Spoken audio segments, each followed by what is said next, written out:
मैं फातिमा नूरानी, international yoga teacher.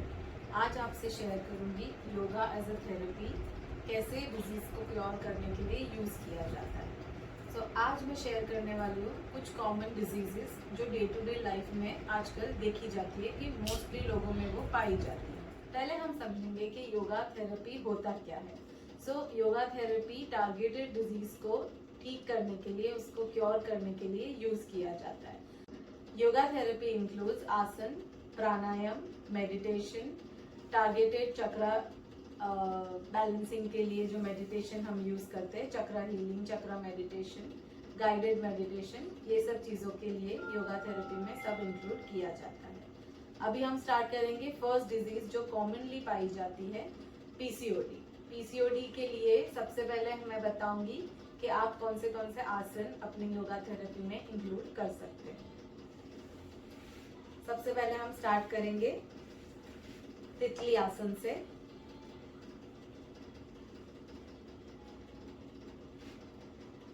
दोनों पैर को ज्वाइन करके जितना नजदीक अपने ले सको उतना दोनों थाइस को नीचे ऐसे प्रेस करके टच करना है। अगर वो टच हो जाते हैं then you have to start moving your legs up and down. 10 seconds के लिए आप ये प्रैक्टिस कर सकते हैं। 3 टाइम्स 3 सेट्स कर सकते हैं। Keeping your back straight, normal breathe in breathe out continue कर सकते हैं। नेक्स्ट हम करेंगे मार्जरी आसन, वितिलासन। मार्जरी आसन, ब्रीद इन करके ऊपर देखना है, बैक को नीचे पुश करना है। ये आपके पेल्विस एरिया को टारगेट करता है, लोअर बैक को टारगेट करता है। लोअर बैक पेन के लिए ये आसन बहुत अच्छा है। एंड देन वितिलासन, ब्रीद आउट करके बैक को ऊपर की तरफ पुश करना है, स्टमक को अंदर पुश करना है, पुल करना है। 10 टाइम्स ये रिपीटेशन कर सकते हैं।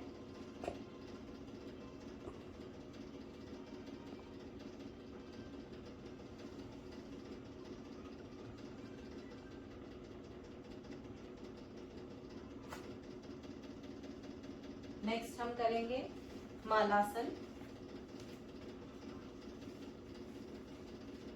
शोल्डर लेवल पे दोनों लेग्स को ब्रॉड करना है, हाथ को नमस्कार पोजीशन में, ब्रीद इन, ब्रीद आउट करके स्क्वाट पोजीशन में नीचे बैठना है। दोनों एल्बोज से दोनों नीज को बाहर की तरफ पुश करना है। Normal breathe in breathe out continue करके 10 सेकेंड्स तक आप hold, minimum 10 seconds hold and then relax. Next करेंगे भुजंगासन।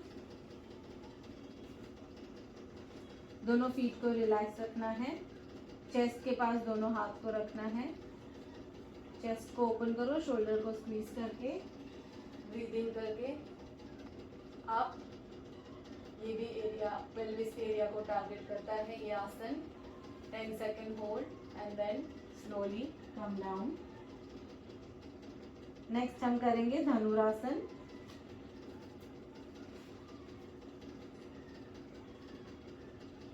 Breathe in up, 10 second hold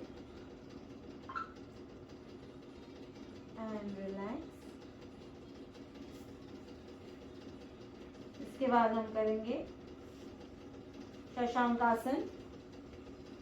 kneeling position में आके ब्रीद इन, ब्रीद आउट करके शशांकासन में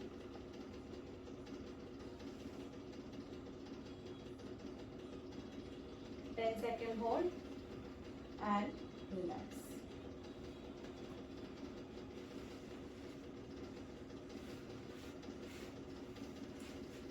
पीसीओडी को एज अ योगा थेरेपी में आप गाइडेड मेडिटेशन इंक्लूड कर सकते हैं स्वादिष्ठाना चक्र के लिए, जो नेवल के एग्जैक्टली 2 फिंगर्स बिलो नीचे होता है। स्वादिष्ठाना चक्र में इम्बैलेंस होता है जिसकी वजह से हमें काफ़ी सारे फर्टिलिटी इश्यूज आते हैं, यूट्रस प्रॉब्लम्स आती है, बिकॉज वो चक्र हमारे वो सब ऑर्गन्स को, यूट्रस एंड सब वहाँ पे जो जितने भी ऑर्गन्स हैं, लोअर बैक मसल, सबको टारगेट करके वहाँ पे वो चक्र उसे हील करता है। गाइडेड मेडिटेशन हम चक्र, स्वादिष्ठाना चक्र का पीसीओडी के लिए ठीक यूज कर सकते हैं। प्राणायाम्स के लिए हम नॉर्मल प्राणायाम्स सूर्यभेदी प्राणायाम, भस्त्रिका प्राणायाम, हम भ्रामरी प्राणायाम, नॉर्मल प्राणायाम जितने भी हम प्रैक्टिस कर सकते हैं। नेक्स्ट कॉमन डिजीज जो सब मोस्टली लोगों में आजकल पाई जाती है, that is thyroid. Thyroid is related to our throat. जब हमारा थायराइड ग्लैंड उसके हार्मोन्स रिलीज करने में इम्बैलेंस होता है, उसकी वजह से हमें थायराइड डिजीज आ सकती है। Thyroid is related to our throat and वहाँ पे आता है हमारा थ्रोट चक्र, जो बोलते हैं विशुद्ध चक्र। विशुद्ध चक्र का मेडिटेशन, उसका ध्यान करने से काफी फायदेमंद रहता है, बहुत सारे बेनिफिट्स मिलते हैं। विशुद्ध चक्र का ध्यान करने से हमारा विशुद्ध चक्र बैलेंस होता है, उसका संतुलन रहता है। वहाँ की हीलिंग से हमारा थायराइड हम हील कर सकते हैं। थायराइड के लिए जो आसन हम यूज कर सकते हैं, जो प्रैक्टिस कर सकते हैं, वो है सर्वांग आसन। जितने भी इन्वर्टेड पोजेस है वो हम यूज कर सकते हैं।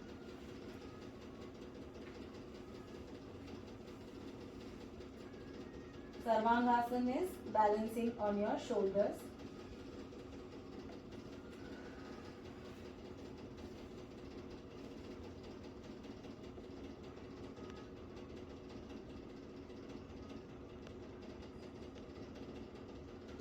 Minimum 10 seconds hold and then slowly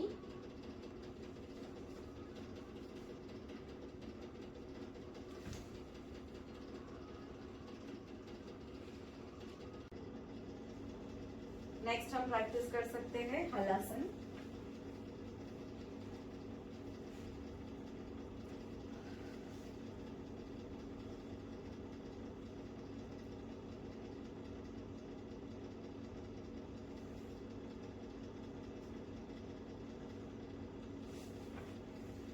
जितने भी इन्वर्टेड पोजेस रहते हैं वो डायरेक्टली हमारे विशुद्ध चक्र पे इफेक्ट करते हैं, तो वो सब वहाँ के डिजीज को क्योर करने के लिए हम यूज कर सकते हैं। प्राणायाम्स में उज्जयी प्राणायाम बहुत फायदेमंद होता है थायराइड के लिए। वो सीधा हमारे थ्रोट को अफेक्ट करता है, इसीलिए उज्जयी प्राणायाम की प्रैक्टिस कर सकते हैं।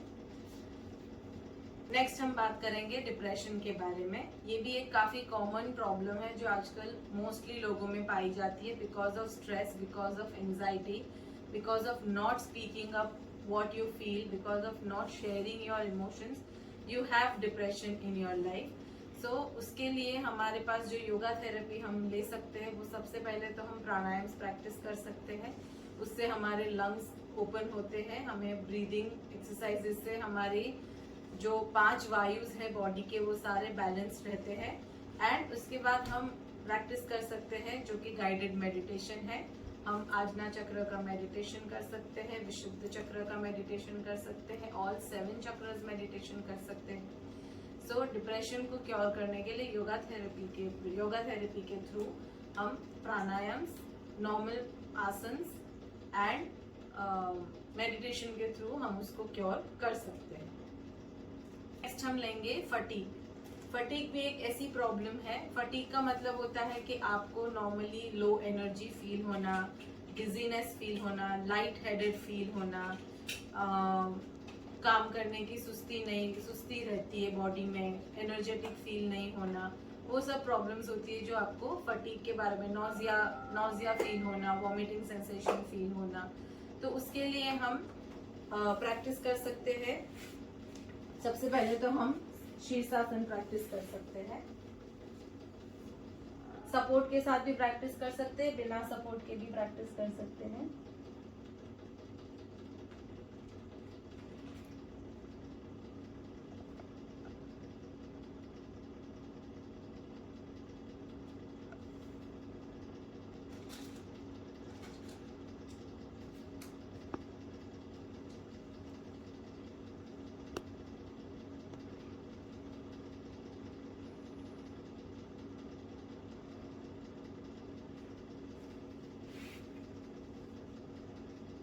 नेक्स्ट हम कर सकते हैं पर्वतासन।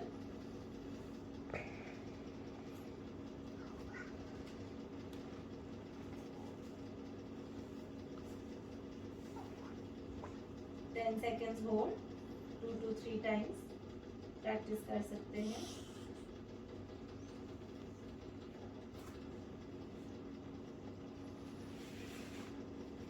नेक्स्ट कर सकते हैं जानु शीर्षासन।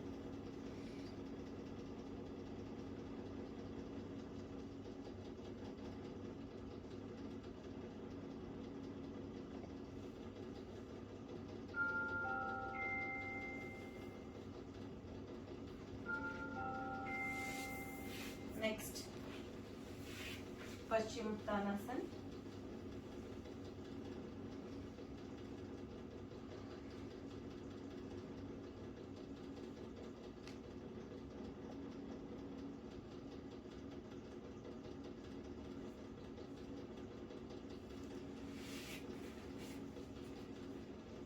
शशांक आसन।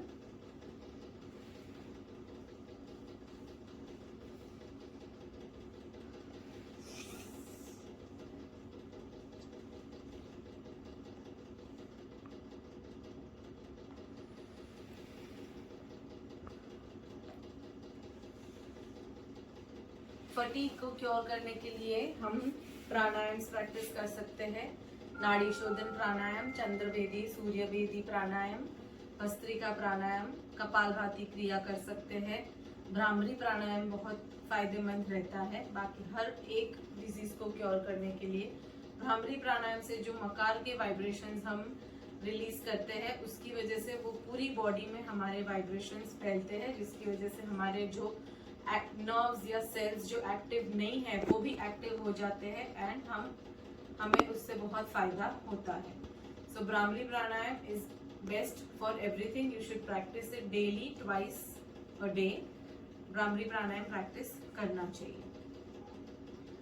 मेडिटेशन के लिए, फटीग के लिए हम आज्ञा चक्र का मेडिटेशन कर सकते हैं, सहस्त्रार चक्र का मेडिटेशन कर सकते, ओम का मेडिटेशन, ओम का ध्यान, आज्ञा चक्र का ध्यान बहुत फायदेमंद रहता है। नेक्स्ट हम लेंगे बैक पेन। जो बैक स्टिफनेस लोगों को रहती है आजकल, एक तो मेन आती है बैक पेन या बैक स्टिफनेस। सबसे बड़ा उसका जो रीजन है वो है हमारा बैड पोस्चर। हम हमेशा स्लाउच करके बैठते हैं जिसकी वजह से हमारा स्पाइन हमेशा स्लाउचिंग राउंड पोजीशन में रहता है। सो जिसकी वजह से हमारी काफी सारी नर्व्स है जो दब जाती है, जो वर्किंग कंडीशन में नहीं होती है। सो ओवर द टाइम वो हमें पेन करने लगती है एंड हमारी बैक में स्टिफनेस आ जाती है। बैक स्टिफनेस की वजह से हमारे हैमस्ट्रिंग्स में स्टिफनेस आती है, जिसकी वजह से हमारा पूरा लोअर बॉडी हमारा कभी कभार पेन करता है। बैक स्टिफनेस को निकालने के लिए काफी एक्सरसाइजेस है जो हम यूज कर सकते हैं। सबसे पहले तो हम उत्तानासन करते हैं। हैंड्स अप,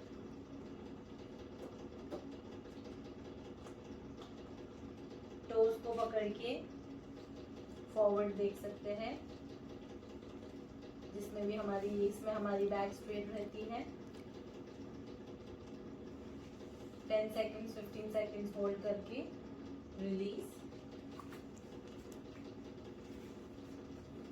नेक्स्ट हम ले सकते हैं forward bending with a wide stance. Breathe in, breathe out, forward bending. इससे हमारे हैमस्ट्रिंग्स में भी काफी स्ट्रेच आता है एंड बैक का पोस्चर भी काफी स्ट्रेट रहता है। Hold it to your maximum and then release. You can repeat it 2 or 3 times।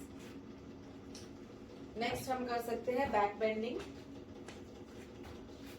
जो सूर्य नमस्कार का सेकेंड आसन रहता है।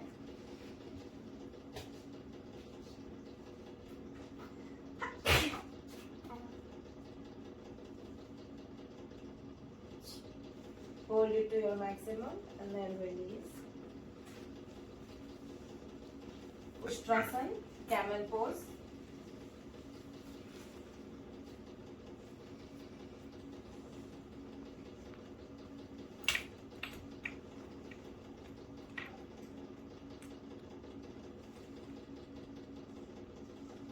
ये हमें थायराइड के लिए भी बहुत अच्छा रहता है, पीसीओडी के लिए। उष्ट्रासन, विशुद्ध चक्र, मणिपुर चक्र, स्वादिष्ठान चक्र, सबके लिए बहुत इफेक्टिव रहता है एज ए योगा थेरेपी।